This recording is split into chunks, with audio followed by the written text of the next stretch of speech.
Thanks very much, Catherine, and I welcome the opportunity to speak about this situation that's currently unfolding in the Ukraine and the devastating impact it's having. Particularly, I'm going to probably focus on the issue of children in particular.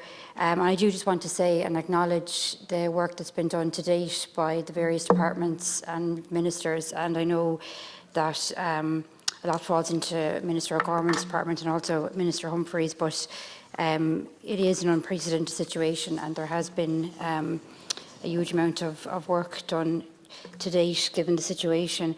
We know in particular with children, it's estimated that 78 have been killed and 105 have been injured, and the UN actually suspects that these figures are much higher, and unfortunately the reality is it probably is going to increase over the next number of weeks depending on how long this situation is going to be ongoing.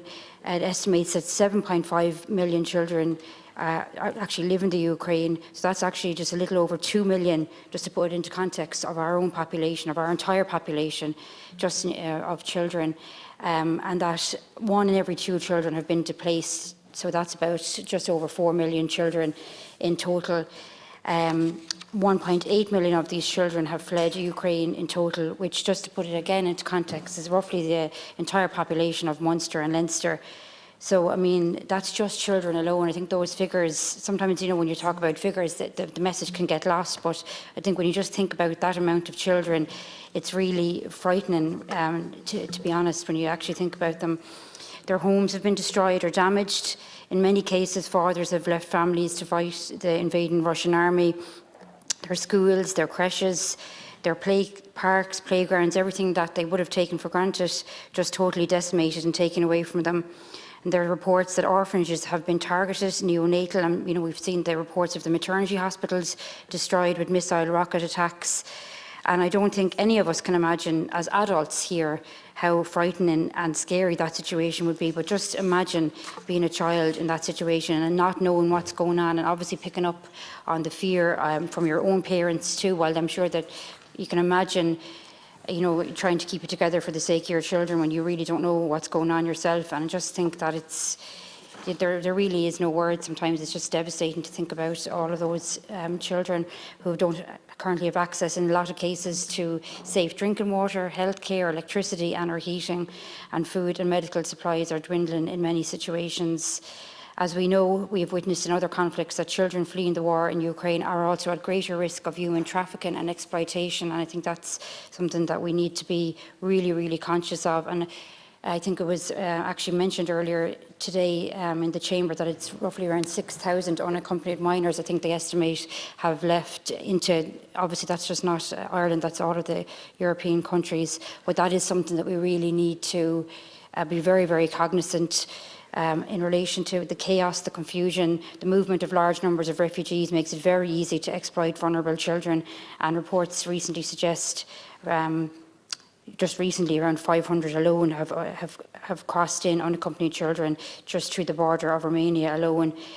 So just the threat, I suppose, that children are facing is real and it's growing, and we really have to do everything in our power, in particular around, the whole situation obviously needs to be addressed, but particularly around unaccompanied minors. I think we all have the image of children, standing alone or just being totally left by themselves, and what they've already faced is horrific, and we definitely need to ensure that they get the safety and protection that they so deserve. Whilst there is an immediate threat to life, it's the hidden or less publicised consequences of this war that will follow children into adulthood, and that actually leads into what Deputy MacDonald was saying in relation to mental health supports. That is obviously going to be very, very crucial and critical, and I wonder as well, is there a possibility of looking to see, can we link some sort of mental health supports in relation to schools, particularly for children where they will be attending schools, and maybe if appropriate, play therapy in creches, or some sort of a service kind of regionally that could look to actually go into schools and look to go into creches. It might be an easy way of accessing it. That's actually something I advocate in general. I think we should have access to those services anyway, but I think it might be something that we could look at.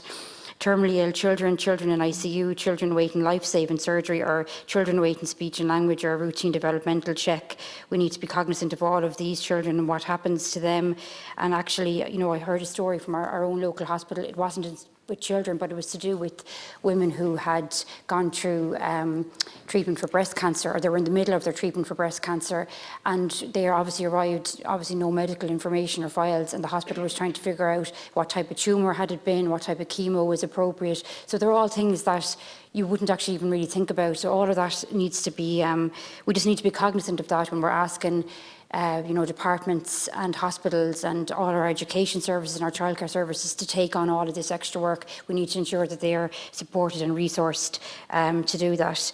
NGOs have already observed a reduction in vaccination and childhood immunisations, such as those for measles and polio. Again, we need to look at this area in terms of children being able to access all of their normal developmental checks, and we just need to be really cognizant of the war in terms of, I suppose, how it affects children and on their, not just their physical health and all of those things I've just outlined that we take for granted, going for your childhood vaccines, but all of the mental health as well. I totally lost track at the time, Cahill, apologies. I hope I didn't go over. Thanks.